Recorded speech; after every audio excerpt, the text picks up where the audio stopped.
बातमी आहे नालासोपाऱ्यातून। नालासोपारा पूर्व रेल्वे स्थानकाच्या प्लॅटफॉर्म क्रमांक 4 समोरील परिसरात एका चहावाल्यानं पावसामुळे साचलेल्या दुर्गंधीयुक्त पाण्यात चहाच्या किटल्या धुतल्याचा कथित व्हिडिओ सोशल मीडियावर व्हायरल झालाय। या व्हिडिओमुळे प्रवासी आणि नागरिकांमध्ये संतापाची लाट उसळली आहे।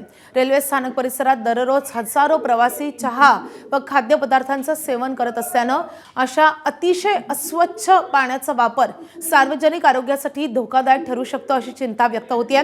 या प्रकरणाची चौकशी करून संबंधित विक्रेत्यावर कडक कारवाई करावी, तसेच स्टेशन परिसरातील सर्व खाद्य विक्रेत्यांची तपासणी करावी अशी मागणी आता नागरिकांनी केली आहे।